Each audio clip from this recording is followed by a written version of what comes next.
Reconnaissance flight. Enter the fire and rescue module. Select the reconnaissance flight.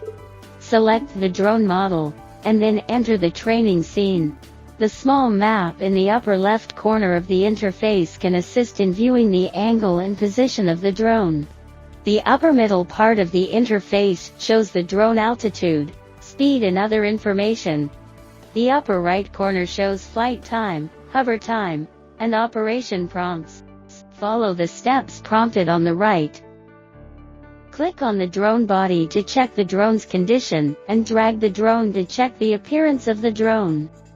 Click on the lower left corner to watch the prompt. Check the drone health management system.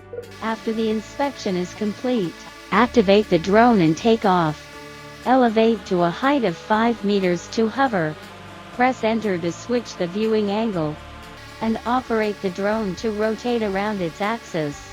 Pilot the drone to hover above the cone barrel at point A for 5 seconds.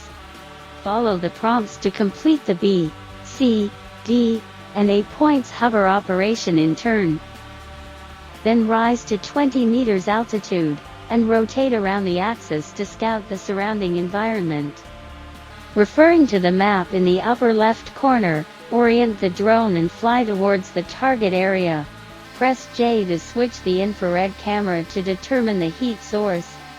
Press K to locate target, and press L to take the picture. And then switch back to camera, and zoom in on the QR. Then take the picture of the QR code. After the photo shooting is complete, return to the takeoff location and land the drone to conclude the training and generate evaluation.